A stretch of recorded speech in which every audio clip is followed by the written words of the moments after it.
What is up, my night god people? How's everybody doing tonight? Hope you all are well. I've been pretty well. Just recently had to relocate, so I went back to my property and I had to move back into my spot and get it winterized. So I've been dealing with all that. It's been keeping me busy. I had to get my internet reestablished, so that's a good thing. I at least have internet again. 400 megs, so that should more than sustain all of my lives and content. Nevertheless, it did take me some time to get reestablished.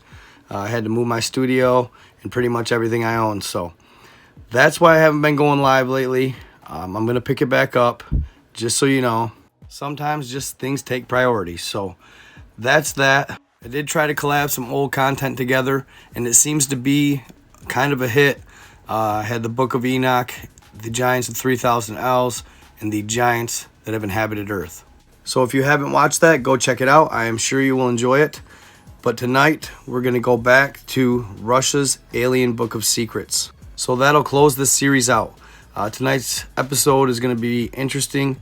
I tell of accounts of disappearances and reappearances. It touches on the Philadelphia experiment and a number of encounters and witness accounts from way back to the 1600s of aliens. And of course, as promised, at the end of this episode, I'm going to share the source of the Russia's Alien Book of Secrets book. So you'll get 93 pages full of alien content, different extraterrestrial species, and you'll be able to read the content that I wasn't able to cover in my videos. As I said, this video is going to be full of odds and ends stories, presidents who were involved with aliens, encounters in places all over the world, and even a rumored human-reptilian battle that took place thousands of years ago. So without stalling any longer, this is No Cap with Night God. Don't forget to like, subscribe, hit that notification bell so every time I post, you get an alert. This is Russia's Alien Book of Secrets, Part 4. This is strange case number 737. On August 21st, 1957, a Caucasian woman was found walking on the beach near Lafia, Nigeria. The woman, who looked disoriented and confused, had clothes on that were not of the area or that time period. At that point, the local police who found her took her to a Dutch landowner to be interrogated. Reports say that she claimed she was the wife of Captain Benjamin Briggs, and her name was Sarah. When the Dutch landowner looked into her claims, he was absolutely baffled. He found that Captain Benjamin Briggs was the captain of the Mary Celeste, a British merchant ship found abandoned and unmanned on December 4th, 1872. It was sailing freely in the middle of the Atlantic Ocean, no man on board. After relaying the message to Captain Briggs' wife Sarah, she went in shock and fell silent. She would end up taking her life later that night. On October 2nd, 1947, a confirmed maiden landing happened. 2 days later, 12 sailors on a fishing boat disappeared. In 1982, one of the missing sailors, a Mr. Carrillo, who was just 16 years old when the disappearance took place, showed up in Mardu, Estonia. He reported that after being kidnapped, he had been taken to the moon and put through a program, but was not accepted. As a result, they brought him back. He would end up dying just a year later from a self-inflicted wound. On his chest, he would carve with a knife the words SS Warata. They are still waiting. This is case number 556, strange disappearance of the HMS Sickle. The HMS Sickle was a submarine of the Royal Navy.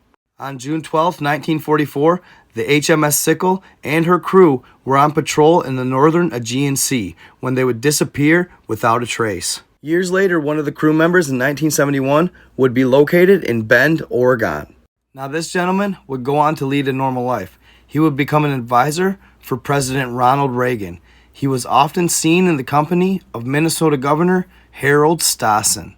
And since the book didn't give me a name, I went ahead and did a little digging myself. So I used DuckDuckGo and I searched President Ronald Reagan's advisor during his administration. Then I looked for any staff members who had been hired on in 1984. There was one. He is pictured right beside me, and his name is William A. Niskanen, which his last name does seem like it could be of European descent. So I went ahead and dug a little bit more and found out he was from Bend, Oregon. Boom. Of course, it gave him an elaborate backstory, but I'm pretty sure this is our guy. I was hoping to pick his brain and see what I could get out of him, but he passed away in 2011. Next, we have the Philadelphia experiment of 1943. After the third attempt, they were successful at teleportation. As I said, the first 3 attempts did not go as planned. Many soldiers lost their lives. It is said that during the first attempt upon teleportation, the men became fused with the walls. And according to witness testimony, a large number of them were still alive as they were being cut from the steel. The men who didn't experience this fate would later die of radiation poisoning and sickness. Now, contrary to popular belief, Albert Einstein was actually the mastermind behind the Philadelphia experiment.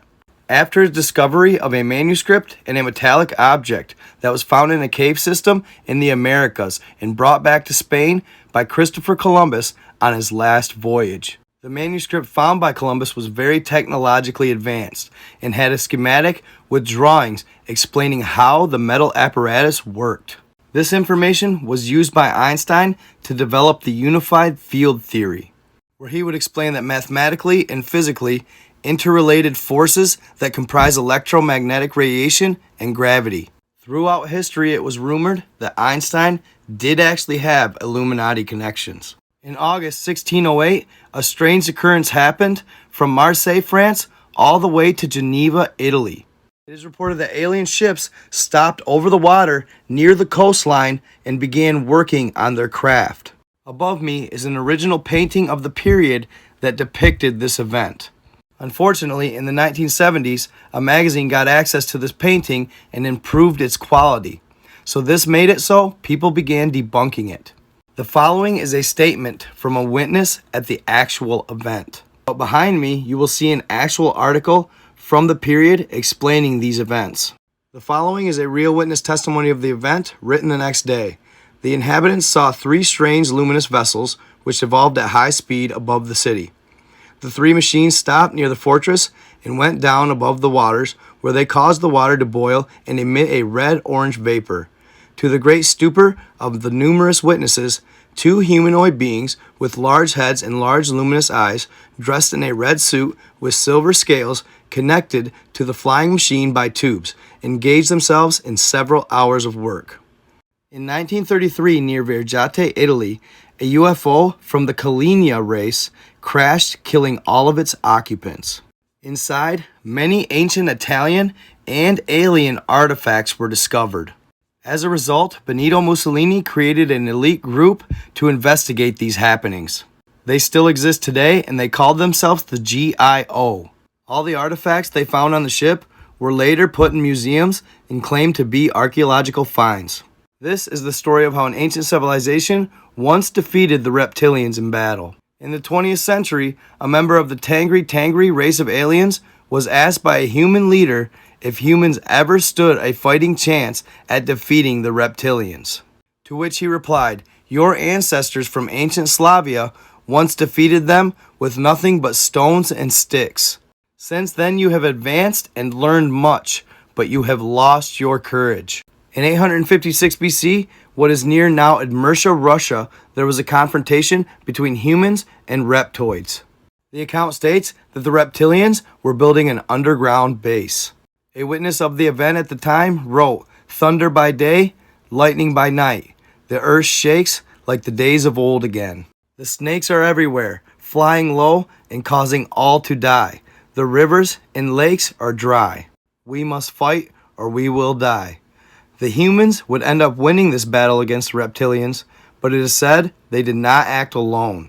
According to evidence, they had help from an alien race behind the scenes. They gave them super advanced tech so they could actually keep up with the reptilians. But in the actual moment of battle, there were no aliens on the battlefield. It was humans only.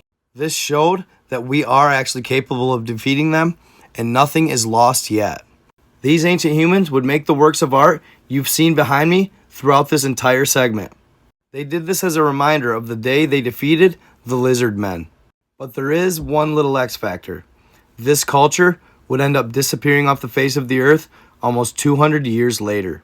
On June 30th, 1908, an incident known as the Tunguska event took place in Siberia. The explosion flattened over 500,000 acres and covered 2,150 square kilometers.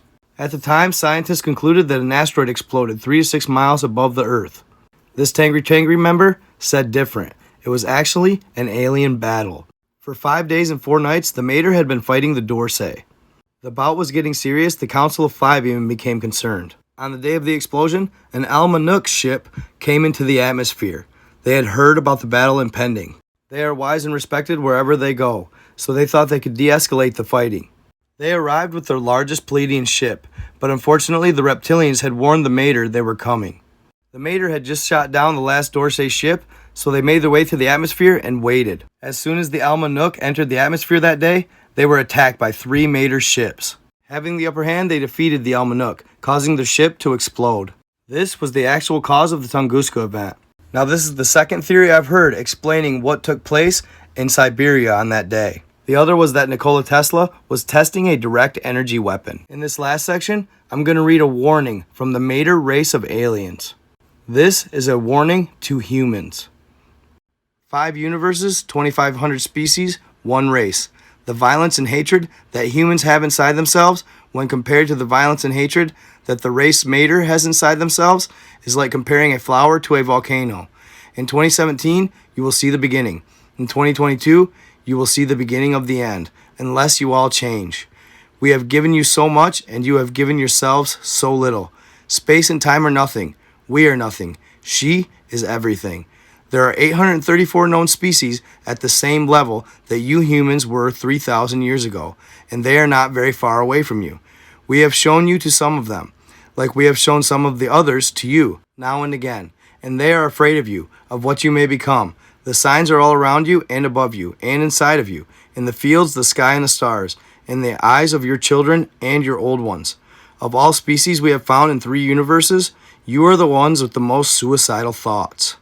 Your planet only has less than 1% of what many races that visit you want or need, but your planet is in the right place to all of them. The importance that 1,000 races gives to you is the same that you give to 1 grain of sand in the desert.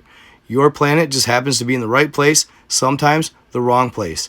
You humans have been misled and you grew up too fast. Just like you learn to love a stranger after you meet them, some of us have learned to love you. We will always protect you until the day you say no more. We cannot protect you every day. There are 5 known universes in 5 different dimensions to protect. Your world is full of lines. Follow them. The Council of 5 will become the Council of None, and then your planet will face the Council of Death. No other race ridicules other races and each other like yours does. Soon, 1 year will feel like 1,000,000 to you, and in Greece, you will find yours and your past. We, the Mater, will be the new she. You believe in so many things that you do not see except for the only thing you do not see but should believe in, and it has always been around you. You just choose to forget it. There is much worse than the race Mater. We know it. We have seen them and we have seen what they have done, and they know about you humans. There are so many of ours in you. There are many of us that you adore in places that you adore, and in places that you hate. We could stop your sun from rising tomorrow. 500 years and you are still lying to each other. Soon this dream of yours will end. You have lost 1,000 years in the past 50. If you go to Mars, Mars will come to you. That is what they do. Your children that now live inside the moon do not miss you anymore. Thousands of your children go missing every year, never to be found again, and yet you still expect your television to save them. Inside of you, you already know the answer. Reptilians and Mater killed him with your help. That would probably be Jesus. Innocent secret sex and malevolent secret sex, and you adore them both. She is not inside of you anymore. We have died for you, and still you fear us. Why are you threatening us when we came to offer you long life? You kill each other every day in the name of saving each other, and you have been doing that since before we talked to you. The Anunnaki created you once. They will not create you again. We will destroy you and the Anunnaki. And the time is near. 8 years and 1 day. 8 years and 1 day. 8 years and 1 day. Almost all races went to war, but not with themselves. Your modern gods are confused. Your ancient gods are forgotten. Look at the stars, and you will see us every day looking at you. If you look too far, you will see something you do not want to. So that wraps up the alien warning. Pretty intense stuff. Talking about helping in the aid against him, probably being Jesus. How we have more suicidal thoughts than any race. And again, I'm not 100% sure if this is authentic, you guys. Always for entertainment purposes only. Not only the suicidal thoughts thing, though, we ridicule each other more than any race in the galaxy out of 2,500. So it's something to think about. When you think about saying something nasty to your friend, family, significant other, kind of backtrack it a little bit. We need to start changing as a species. But regardless of that section of the book, pretty much the rest of it was absolutely amazing, really cool. The only reason I even really read that last section is because I felt the people should hear it. If it does hold truth, maybe it'll get to some people, maybe it'll change people. In all, this has been one of the most amazing reads I've ever read. Very intriguing, very enlightening, and if true, just wow. So as I'm reading, I stumbled upon this last section I think you all need to hear. Ever since humans and aliens started cohabiting Earth, the main question humans wanted answered was, who created the universe and all of us? The question has been answered the same exact way by a couple different alien races several times. The answer to that question has been sent by two different races to all human religious leaders throughout the centuries, and some human political leaders through the centuries. As far as we know, the last of those leaders to get the message was John F. Kennedy in October 3rd, 1963. These messages were sent by the Rame and the Jeffalk. This message was sent to JFK on October 3rd, 1963. Could that possibly have had something to do with his assassination? Hard to say. And there you go. This whole context is just intriguing and interesting. And to be honest, I might even do one more part. Hard to say at this point, but most likely. And as promised, I'm going to give you guys the source. It's right here. And I'll also put the link in my description. Until next time.